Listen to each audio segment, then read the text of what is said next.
추운 날씨 가운데서 이렇게 함께 모여서 예배할 수 있게 됨에 감사를 드립니다. 우리 서로 인사하겠습니다.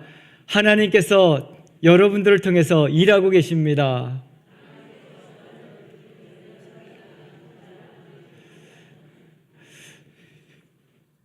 날씨가 갑자기 추워지니까 머리가 어지럽다고 하시는 분도 계시고 힘들다고 하시는 분도 계신데 걱정하지 마십시오. 하나님께서는 하나님의 백성들에게 생명을 주관하시고 그 생명을 통하여 하나님의 선한 일을 감당하게 하신다, 그렇게 말씀하고 있습니다. 그것을 우리는 사명이라고 부릅니다. 사명은 목숨 명자를 사용해서 우리 죽고 사는 것은 누구에게 달려져 있습니까? 하나님께 달려져 있습니다. 그런데 우리가 죽는 것은 왜 죽느냐 하면 사명이 끝났기 때문에 죽는 겁니다.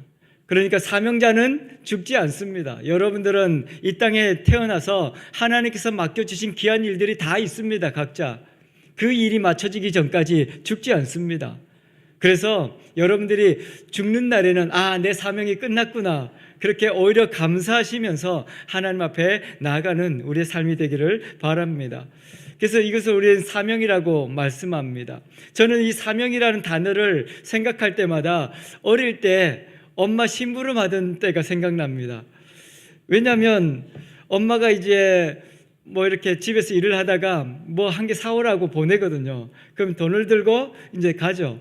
근데 가면 이렇게 먹고 싶은 것도 있고, 또 가다가 보면 문방구도 있고, 또 이렇게 사고 싶은 것도 있고 그렇습니다. 그래서 가다가 저는 항상 엄마가 말한 대로 잘 하지 않았습니다. 하고 싶은 것을 먼저 하죠. 그리고 나서 이렇게 나중에 이제 때로는 돈이 모자라서 못 살 때도 있고, 그래서 오면 이제 엄마가 혼내죠. 이게 사오라 그랬는데 왜 빨리 안 오고, 이렇게 시간도 오래 걸린 데다가 제대로 또 일을 안 했으니까 혼내죠. 근데 이 사명이라는 게 그런 것 같아요. 하나님께서 우리 각자에게 심부름을 다 시켰었어요. 이 땅에서 무엇을 해야 할지. 근데 우리가 살다 보니까 여기도 좋은 것 같고 저기도 좋은 것 같고 이것도 하고 싶고 저것도 하고 싶고, 그렇게 우리 인생이 우리가 하고 싶은 거 이렇게 하다 보니까 하나님께서 때로는 심부름 시켰지? 잊어버리는 경우도 있는 것 같아요. 그래서 우리 사명이라는 것이 하나님께서는 우리 각자에게 이 땅에 가서 우리에게 미션을 주는 거죠. 너는 이거 하고 와. 이거 꼭 하고 와야 된다. 그렇게 이야기하고 우리를 보냈는데, 이 땅에 살다 보니까 또 힘들어서 포기하시는 분도 있고, 또 여러 가지 내가 하고 싶은 것, 내가 꿈꾸고 있는 것, 그런 것들을 하고 싶어서 또 한눈 팔기도 하시고, 그렇게 하다 보니까 어려움도 겪고 힘든 일도 당하고, 그렇게 살아가는 것이 우리 인생이 아닌가라는 생각이 듭니다. 이 사도행전에서는 하나님께서 사명을 주신 사람들이 어떻게 살아갔는가에 대해서 이야기를 하고 있습니다. 특별히 이 사도행전은 사도들의 역사다, 이렇게 말합니다.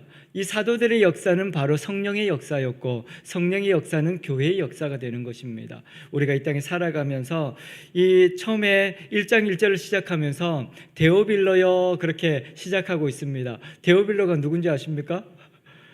처음 듣는 이름일 수도 있고, 근데 로마의 고위급 장관의 이름이 데오빌로였다고 합니다. 그러니까 누가 이 데오빌로에게 데오빌로여 하고 이 글을 쓰고 있습니까? 누가라는 사람이, 누가가 쓰고 있죠. 누가는 의사였습니다. 당시의 의사는 굉장히 대단한 사람이었죠. 요즘처럼 학교에서 배워서 의사가 되는 게 아니라 정말 하나님께서 주신 재능을 가지고 의사를 했던 사람입니다. 그러니까 이 의사 누가는 사람의 생명에 관해서 굉장히 관심이 많은 사람이었습니다. 왜 아픈가? 그런데 놀라운 일을 경험하게 됩니다. 예수님이라는 분이 오셨는데 아무도 고칠 수 없는 이 질병을 예수님께서는 고치시고, 또 죽은 자를 살리시고, 죽은 자를 어떻게 살릴 수 있습니까? 불가능하지 않습니까? 지금 현대의학이 굉장히 발달을 했다고 하지만 죽은 사람을 살릴 수는 없습니다. 근데 요즘에는 약물을 투여하면 심장을 뛰게 할 수 있다더라고요. 그러니까 과학이 그만큼 발전했는데도 불구하고 죽은 사람은 살릴 수 없는데, 이 누가가 볼 때는 너무나도 신비한 일이죠. 그래서 이 누가가 이 예수님의 행적을 보면서 하나님이 아니고서는 있을 수 없는 일이다. 그래서 이분에 대해서 관심을 갖게 되니까 그분이 바로 하나님이셨다는 것을 발견하게 된 것이죠. 그래서 이 누가라는 사람이 생명을 주시고 병을 고치시는 그 살아계신 하나님이 우리 가운데 계셨다. 그분에 관해서 이제 로마의 당신에게 이 사실을 알려주고 싶다. 그래서 지금 이 글을 쓰고 있다. 그런데 지금 사도행전 1장 1절에서는 먼저 쓴 글에는 그렇게 이야기를 하고 있죠. 먼저 쓴 글이 뭐겠습니까?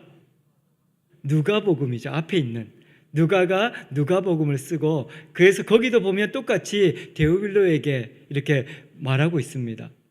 그러니까 이 누가라는 사람은 유대인들이나 또 이방인들이나 그런 사람들에게도 관심이 많았지만 이 로마의 고위직에 있는 이 사람에게 이 놀라운 사실을 알리고 이 로마가 이 예수 그리스도를 증거하는 나라가 되기를 간절히 원했던 사람이 바로 누가라는 사람입니다.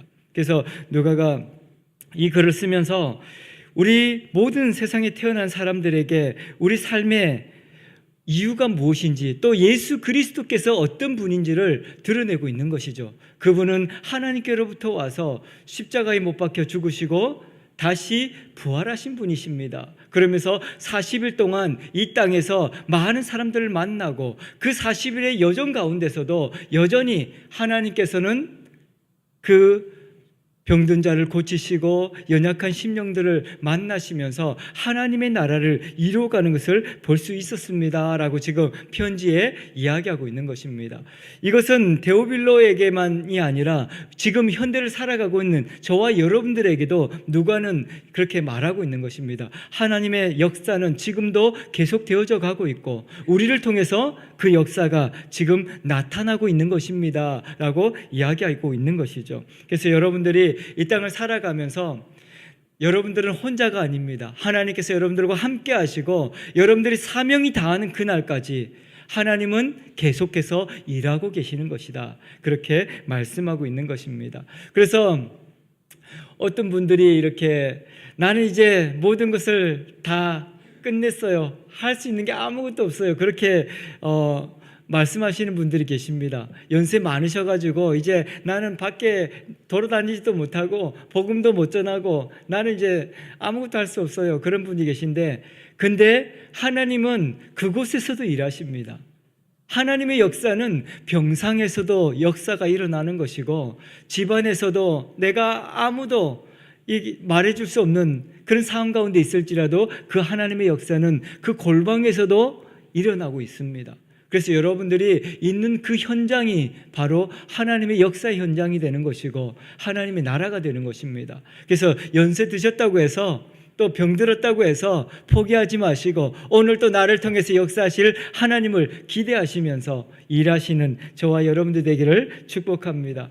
그래서 이 사도행전에서 보여주고 싶은 것은 그것이죠.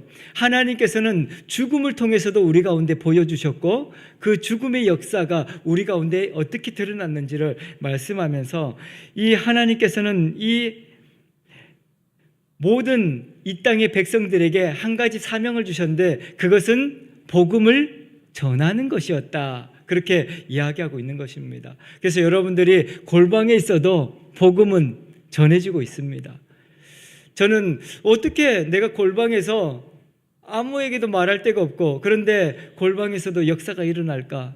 근데 제가 그 신방을 하면서 깨달은 것이 부모님이 아프면 평소에 전화도 안 하던 아들들이 전화를 하고 엄마 오늘 괜찮으세요? 그렇게 말을 하는 거죠. 그때 우리는 복음을 전하는 겁니다. 하나님께서 나에게 힘 주셨다. 하나님께서 나를 이렇게 살게 하셨단다. 너도 이 하나님의 그 음성을 듣고 하나님의 말씀대로 너도 전도자의 삶을 살았으면 좋겠다. 그렇게 이야기하는 것이죠. 그 하나님의 역사가 일어나는 것입니다. 우리가 그래서 아픈 것도 때로는 축복이 되는 것이고 때로는 힘든 고난의 여정이 우리에게 기쁨이 되어지는 것입니다. 여러분들의 삶의 여정을 통해서 여러분들에게 분명한 그 일들이 분명하게 다 각자에게 맡겨진 일들이 있다는 것입니다. 그래서 어떤 분들은 자식들 때문에 너무 속상하고 평생을 그 자식들을 끌어안고 사시는 분이 계십니다. 또 어떤 분들은 이렇게 나이가 많은데도 불구하고 자식들이 늘 철없이 그렇게 사는 자식들도 있지 않습니까? 그러면서 그 자식을 놓지 못하는 그 부모님도 계시죠. 그러면서 야, 너 때문에 내가 눈을 못 감는다 그렇게 말씀하신 부모님이 계신데, 그렇습니다. 하나님께서 그 아들 때문에, 그 자식 때문에 살게 하시는 것입니다. 그래서 내가 눈을 감는 그날까지 우리 맡겨진 전도자의 삶을 살아가는 저와 여러분들이 되기를 소망합니다. 그래서 어떤 순간에도 하나님께서 우리의 삶을 통해서 복음이 드러나게 하시는 것입니다. 그래서 여러분들이 평생을 기도했는데 하나님 기도 응답이 안 되는 것 같아요. 이거는 하나님 너무 난 억울해요. 이것 때문에 평생 나는 여기 붙잡혀가지고 이것만 기도하다가 다 인생 망친 것 같아요. 그렇게 생각하시는 분도 계신데 그렇지 않습니다. 사도 바울이 그렇게 이야기하거든요. 나는 내 몸의 질병 때문에 나는 오히려 감사하다.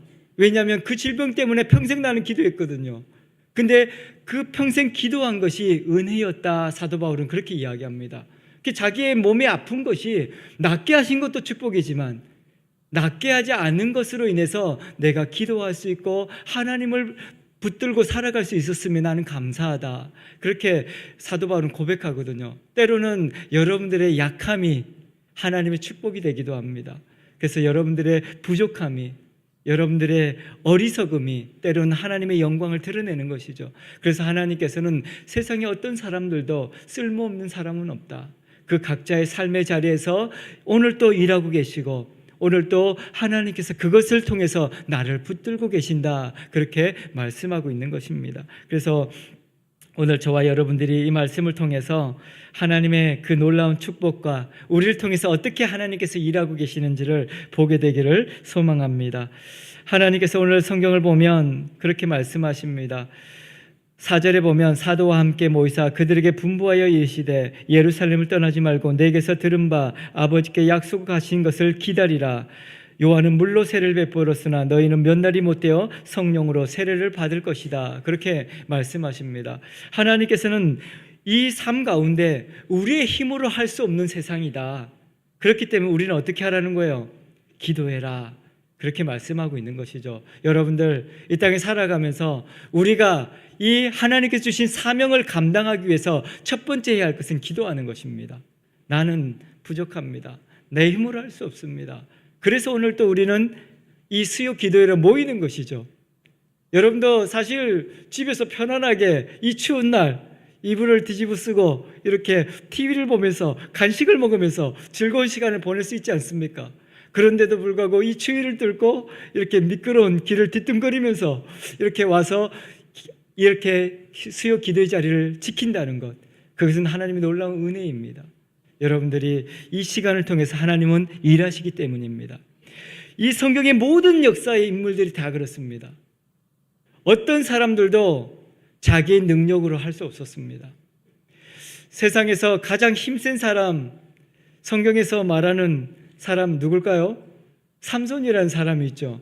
왜냐하면 하나님께서는 그에게 엄청난 능력을 주셨습니다. 그러니까 이 나귀 턱뼈 하나로 600명을 쳐 죽이고 그렇게 어마어마한 장수였던 것 같아요. 근데 그가 자기의 힘이 자기에게 있는 줄 알았습니다. 그래서 나는 어떤 것들도 할 수 있고 무엇이든지 할 수 있다고 생각했죠. 근데 하나님께서 하나님의 그 약속이 있었기 때문에 그 삼손에게 힘을 주시고 능력을 주셨던 것입니다. 근데 그 약속이 파기되어진 게 무엇입니까? 들릴라에게 속아서 머리카락이 잘려지잖아요. 저는 어릴 때 삼손이 빡빡을 민 줄 알았습니다. 근데 성경을 보니까 이 삼손이 빡빡 밀 때까지 가만히 있었겠습니까? 아마 들릴라도 이 맥가닥을 그냥 잘랐던 것으로 보여집니다.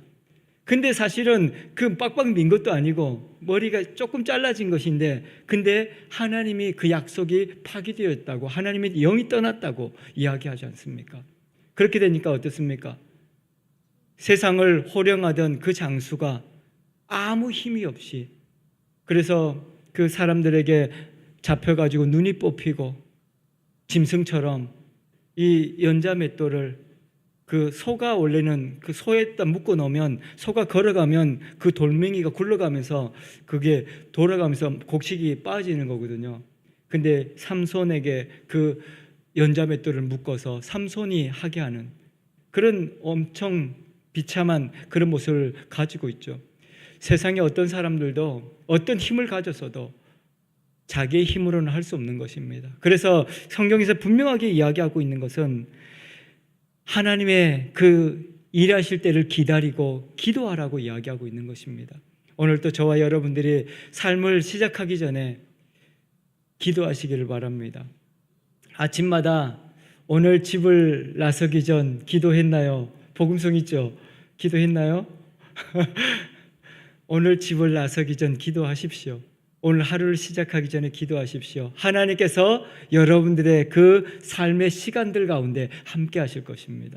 그 시간들을 통해서 역사가 나타날 것입니다. 내가 기도하지 않아도 하루는 살 수 있습니다. 내가 나가서 내가 하고 싶은 거 하고 맛있는 거 사 먹고 그렇게 하루를 돌아다닐 수 있지만 하나님께서 함께 하셔야 역사가 나타나는 것이고 또 그 삶의 시간이 보람되고 의미가 있는 것입니다. 그래서 오늘 저와 여러분들이 기도함으로 하나님의 역사를 기다리는 축복의 사람들이 되기를 소망합니다.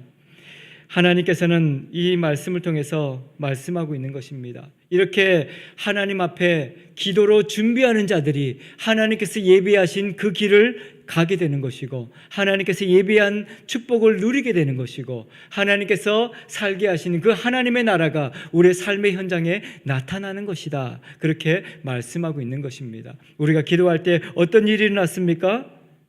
성령께서 우리 가운데 임하시겠다. 이제 우리가 기도하면 하나님의 영이 우리 가운데 오셔서 내 힘이 아닌 하나님께서 일하시겠다. 그렇게 말씀하고 있는 것입니다. 여러분들의 힘으로 하면 힘들고 너무나도 괴롭지 않습니까? 근데 기도하면 하나님께서 우리 가운데 임재하시고 우리를 통해서 하나님께서 일하시겠다. 그렇게 말씀하고 있는 것입니다. 그래서 힘들게 너무 애쓰지 마시고 기도하면서 하나님께서 하시는 저와 여러분들의 삶이 되기를 소망합니다. 세상에서는 즐기는 사람을 이길 수 없다는 말이 있습니다. 그 사람은 열심히 노력을 하고 힘을 다하는데 좋아하는 사람, 그것을 즐기는 사람은 이길 수가 없다 그래요. 그게 어디서 많이 쓰냐면 운동선수들에게 많이 씁니다. 운동선수들 보면 진짜 피땀 흘려서 그렇게 운동을 하지 않습니까?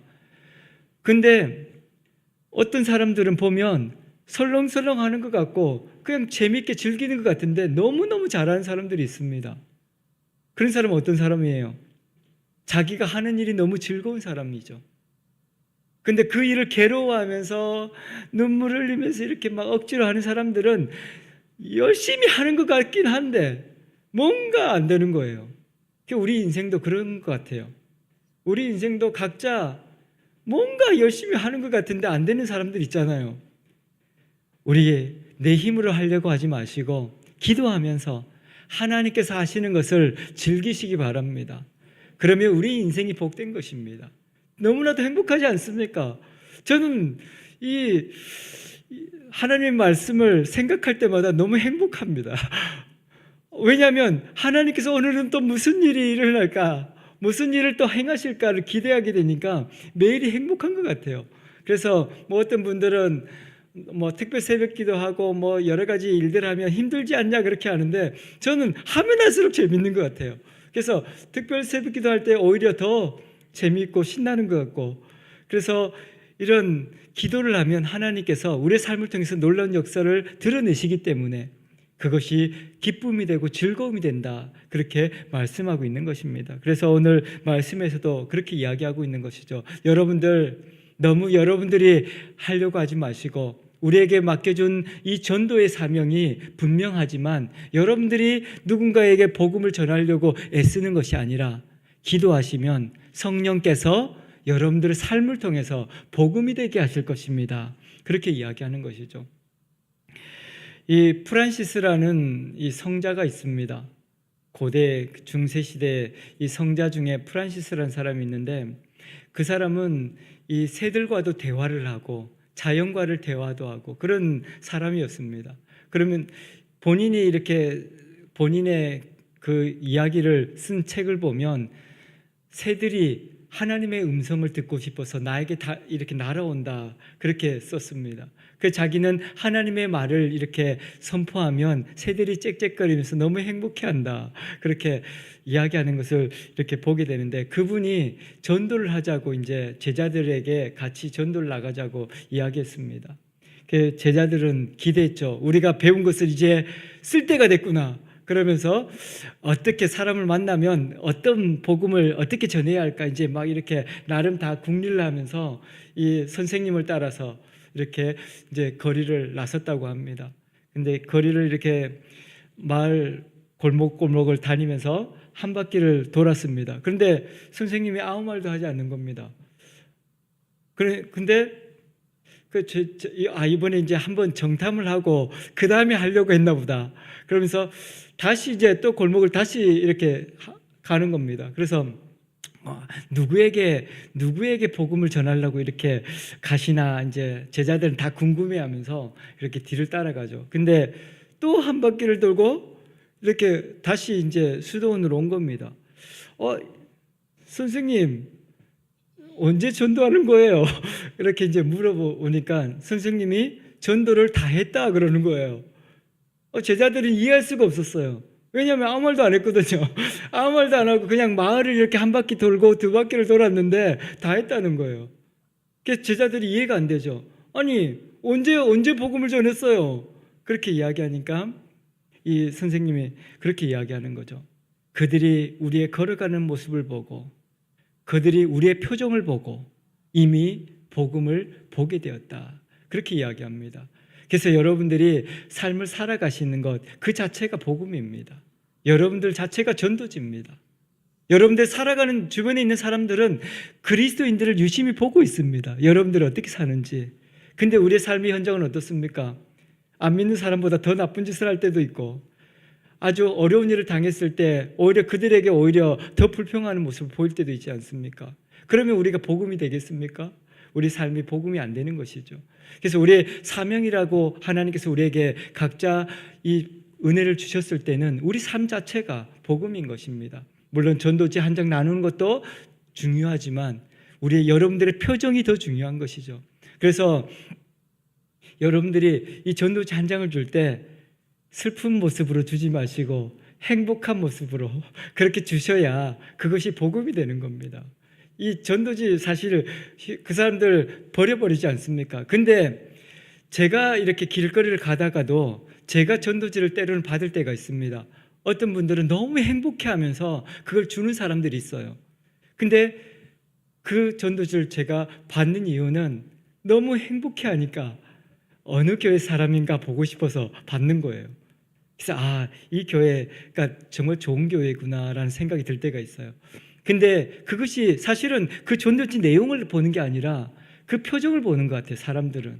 그래서 예수 믿으세요라고 이야기하면 행복해 보이니까 나도 저렇게 행복하고 싶다.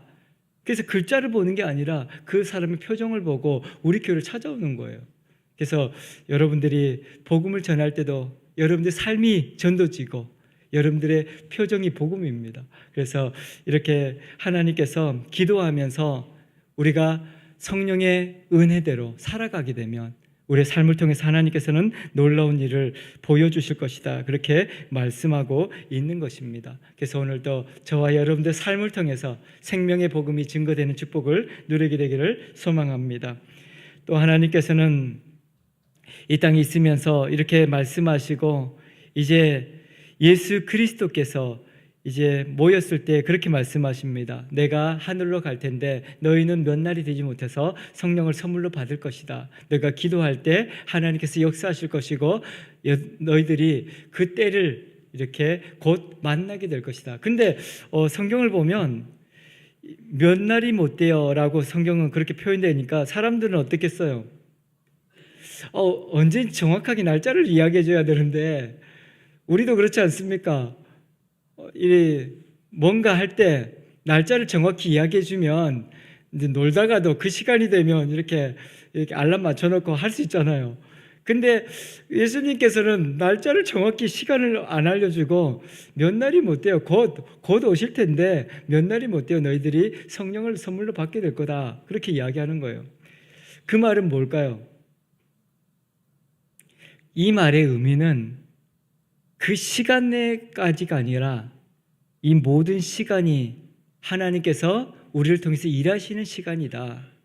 그렇기에 그 날이 우리가 종말의 날 한때 이렇게 이야기하지 않았습니까? 그 종말의 시간이 중요한 것이 아니라 우리 삶이 언젠가는 그 마지막 때가 다가오기 때문에 우리 삶이 그것을 준비하면서 살아야 되지 않느냐라는 것이죠. 그러니까 기도하라는 게 언제 하라는 거예요? 마지막 때 하라는 게 아니라 우리 삶 가운데 지금 하라는 거예요. 지금. 그래서 예수님께서는 이 사도행전을 통해서 우리 믿는 자의 삶은 그 종말의 때를 위해서 있는 것이 아니라 지금 현재의 삶을 위해서 있는 것이다. 그래서 지금 우리가 이렇게 살아가면 지금 우리의 삶의 시간들이 하나님의 나라가 될 것이고 결국은 그 구원의 기쁨이 우리 가운데 나타나게 될 것이다. 그렇게 말씀하고 있는 것입니다. 그래서 모든 시간에 이 정확한 날짜를 이야기해 줬으면 좋겠지만 왜냐하면 사람들의 시간이 다 다르기 때문에 그래요. 어떤 사람은 늦은 사람도 있고 어떤 사람은 빠른 사람도 있잖아요. 공부를 해봐도 그렇더라고요. 공부를 해봐도 똑같이 학교에서 배우는데 늦게 깨닫는 사람이 있고 빨리 깨닫는 사람이 있어요. 근데 다 똑같아요. 사실 결과적으로 보면. 근데 조금 빨리 깨달았다고 해서 막 좋아서 날뛸 필요도 없고 늦게 깨닫는다고 해서 지금 잘 모른다고 해서 너무 슬퍼할 필요도 없어요. 우리 모든 사람들은 하나님께서 함께 하십니다. 그리고 여러분들이 각자에게 맡겨준 그 사명을 반드시 이루시도록 하나님의 놀라운 역사가 일어나고 있다. 그렇게 말씀하고 있는 것입니다. 그래서 오늘 성경에서는 우리는 어떤 공동체, 무리를 지어서 하는 것이 좋은 것 같이 보일 때가 있습니다. 그래서 어떤 집회를 하거나 부흥회를 하면 사람이 많이 모여야 막 이렇게 행복해하고 이번에 몇 명 왔다고 막 그렇게 좋아하시는 분도 있는데 사실은 하나님께서 관심 있는 것은 정말 하나님 앞에 온전히 예배하는 한 사람입니다. 저와 여러분들이 그 하나님께서 찾으시는 그 한 사람이 되기를 소망합니다.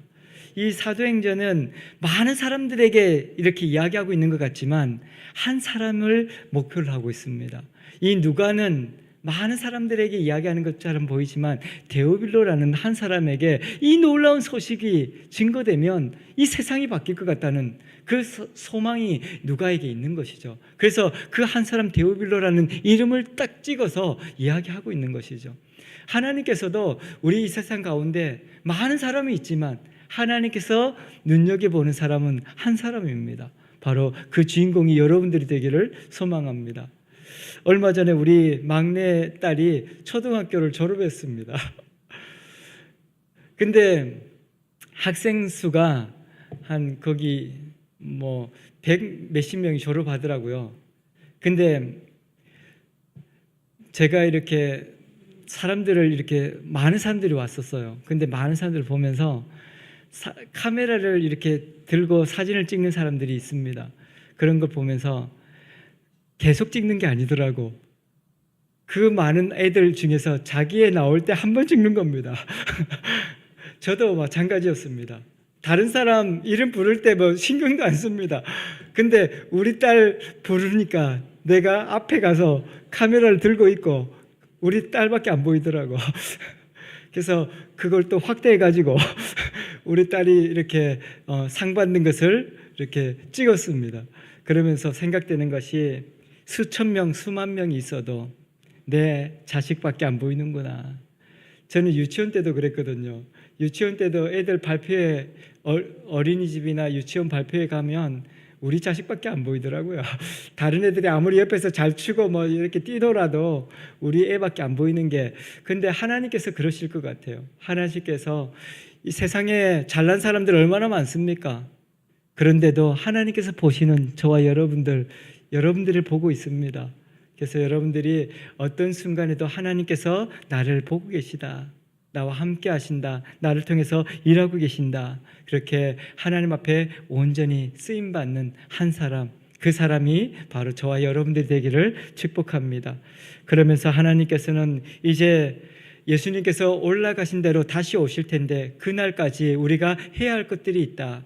그것이 있는데 거기서 뭐라고 하냐면 이제 하나님께서 다시 올라가실 텐데 우리 가운데 그 때가 얼마 남지 않았는데 그 시기는 7절에 보니까 때와 시기는 아버지께서 자기의 권한에 두셨으니 너희가 알 바가 아니다. 그런데 우리가 외우는 말씀 있죠. 1장 8절 오직 성령이 너에게 임하시면 너희가 권능을 받고 예루살렘과 온 유대와 사마리아와 땅끝까지 이르러 내 증인이 되리라 하시니라. 그렇게 말씀하고 있습니다.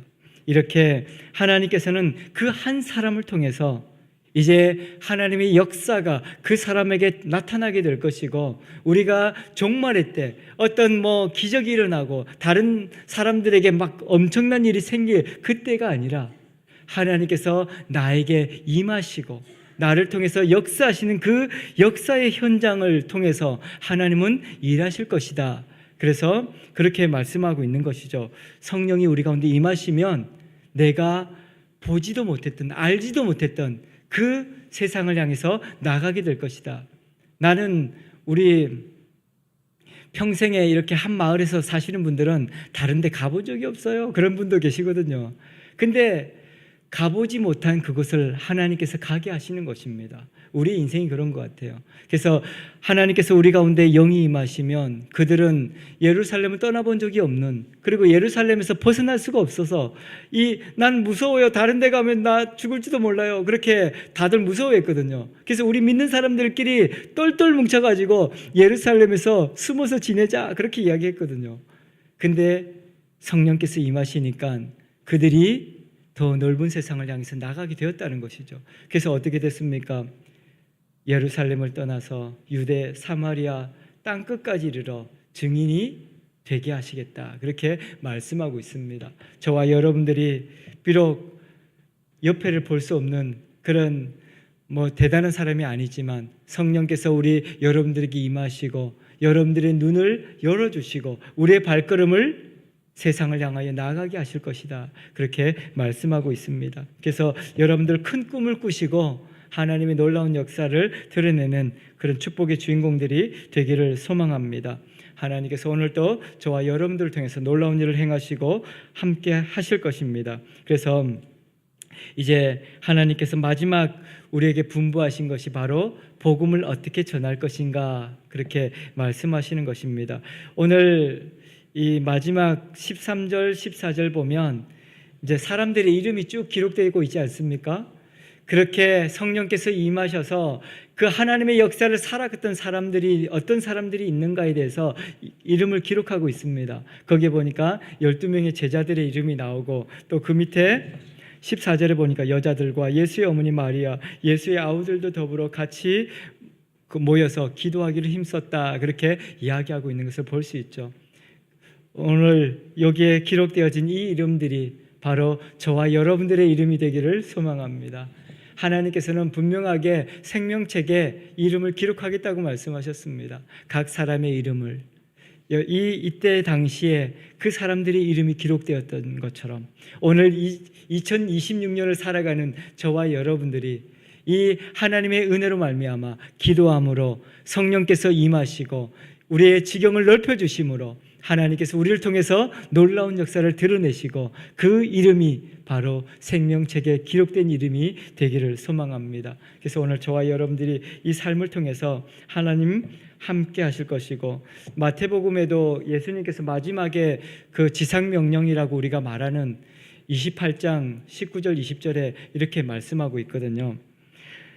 주님이 분부하고 있는데 예수께서 나와 일러 가라사대 하늘과 땅의 모든 권세를 너에게 주겠다.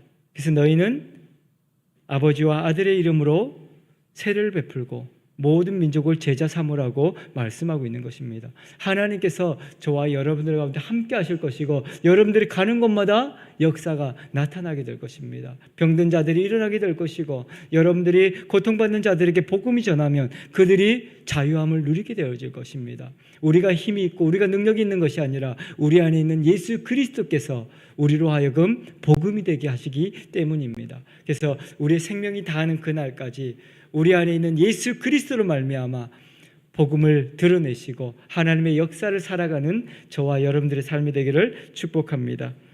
기도하겠습니다.